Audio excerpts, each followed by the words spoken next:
Hello everyone, welcome to मीशू जी के study. दोस्तों, आज की वीडियो में हम करने वाले हैं भारतीय संविधान से संबंधित महत्वपूर्ण प्रश्न। सारे प्रश्न बहुत ही महत्वपूर्ण हैं, इसलिए वीडियो को अंत तक जरूर देखना।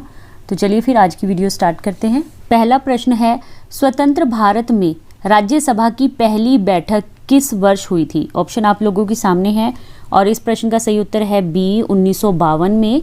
स्वतंत्र भारत में राज्यसभा की पहली बैठक 1952 ईस्वी में हुई थी। दूसरा प्रश्न है, निम्नलिखित में से किस संशोधन द्वारा 6 से 14 वर्ष की आयु के सभी बच्चों को निःशुल्क और अनिवार्य शिक्षा को मौलिक अधिकार बनाया गया था? इस प्रश्न का सही उत्तर है डी, 86वां संविधान संशोधन के द्वारा 6 से 14 वर्ष की आयु के सभी बच्चों को निःशुल्क और अनिवार्य शिक्षा प्रदान की जाएगी और ये मौलिक अधिकार बनाया गया था। तीसरा प्रश्न है, निम्नलिखित में से किसे भारत के संविधान द्वारा मौलिक अधिकारों पर उचित प्रतिबंध लगाने की शक्ति दी गई है? इस प्रश्न का सही उत्तर है बी, संसद को। चौथा प्रश्न है, किस मामले में सर्वोच्च न्यायालय ने कहा कि प्रस्तावना में संशोधन किया जा सकता है? इस प्रश्न का सही उत्तर है सी, केशवानंद भारती केस में। दोस्तों, हमारा पांचवा प्रश्न है, साइमन कमीशन की सिफारिशों को निम्नलिखित में से किसमें शामिल किया गया था? इस प्रश्न का सही उत्तर है ए, भारत सरकार अधिनियम 1935 में।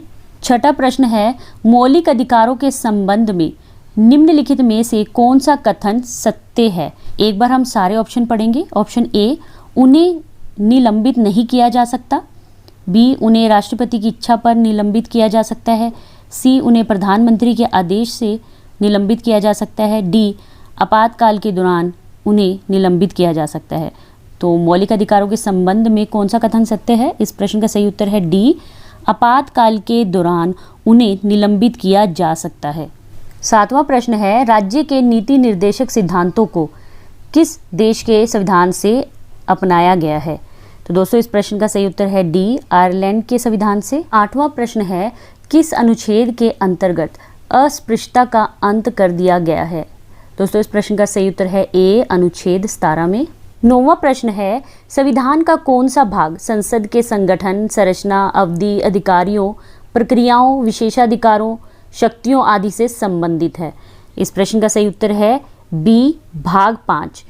भाग 5 जो है वो संसद के संगठन, संरचना, अवधि, अधिकारियों, प्रक्रियाओं, विशेषाधिकारों और शक्तियों आदि से संबंधित है। 10वां प्रश्न है, जनहित याचिका की अवधारणा किस देश में उत्पन्न हुई थी? इस प्रश्न का सही उत्तर है डी, अमेरिका में। 11वां प्रश्न है, मुख्यमंत्री के वेतन और भत्ते कौन तय करता है? इस प्रश्न का सही उत्तर है डी, राज्य विधानमंडल। 12वां प्रश्न है, निम्नलिखित में से कौन सा सर्वोच्च न्यायालय और उच्च न्यायालय दोनों के अधिकार क्षेत्र में आता है? एक बार सारे ऑप्शन देख लेते हैं। ऑप्शन ए, संविधान के उल्लंघन से संरक्षण। बी, केंद्र और राज्य के बीच विवाद। सी, मौलिक अधिकारों का संरक्षण। डी, राज्यों के बीच आपसी विवाद। इस प्रश्न का सही उत्तर है सी, मौलिक अधिकारों का संरक्षण। मौलिक अधिकारों का संरक्षण सर्वोच्च न्यायालय और उच्च न्यायालय दोनों के अधिकार क्षेत्र में आता है। 13वां प्रश्न है, अंडमान और निकोबार द्वीप समूह किस उच्च न्यायालय के अधिकार क्षेत्र में आते हैं? इस प्रश्न का सही उत्तर है ए, कोलकाता। दोस्तों, हमारा 14वां प्रश्न है, कौन सा अनुच्छेद समाज के गरीब और कमजोर वर्गों को मुफ्त कानूनी सहायता प्रदान करता है और सभी के लिए न्याय सुनिश्चित करता है?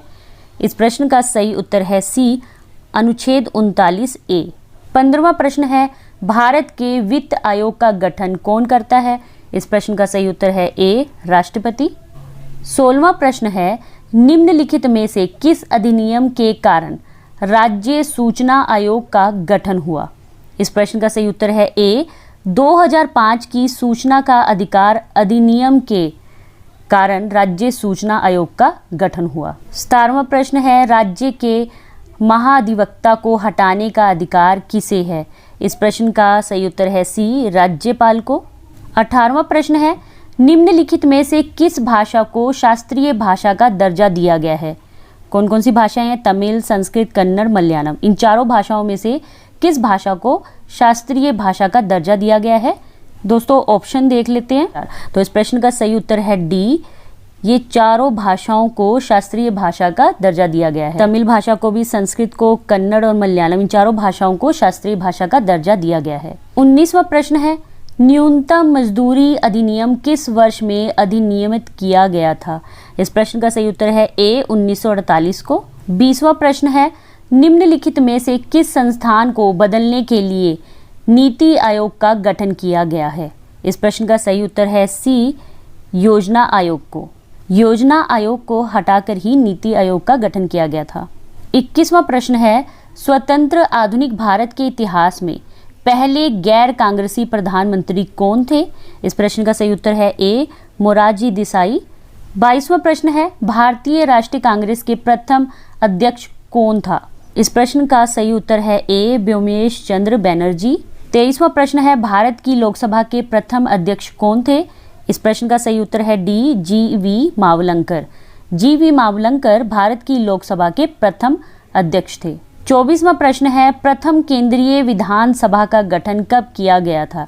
इस प्रश्न का सही उत्तर है डी 1920 में। 25वां प्रश्न है, कानून के शासन की अवधारणा निम्नलिखित की संवैधानिक प्रणाली की एक विशेष विशेषता है। कानून के शासन की अवधारणा ये किस देश की संवैधानिक प्रणाली की विशेषता है?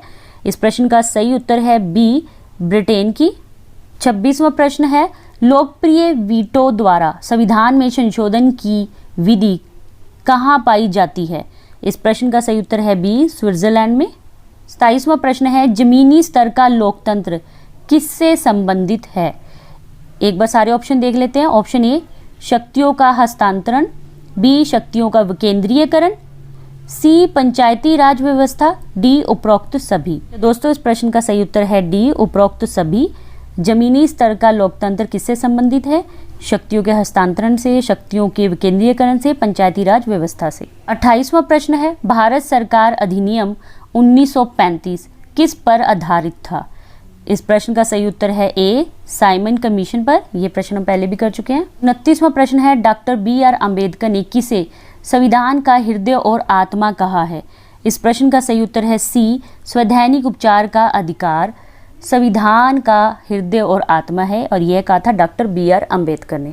30वां प्रश्न है, भारत में एकल नागरिकता की अवधारणा को किस देश से अपनाया गया है? इस प्रश्न का सही उत्तर है ए इंग्लैंड से। 31वां प्रश्न है, संविधान में मौलिक कर्तव्यों को कब शामिल किया गया था?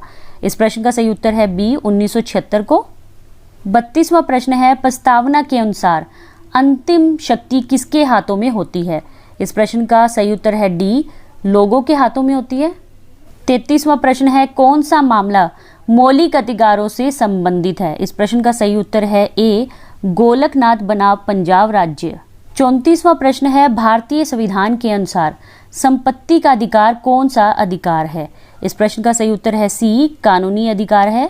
35वां प्रश्न है, किसके शासनकाल के दौरान संपत्ति के अधिकार को मौलिक अधिकारों की सूची से हटा दिया गया था? इस प्रश्न का सही उत्तर है बी मोरारजी देसाई सरकार के दौरान।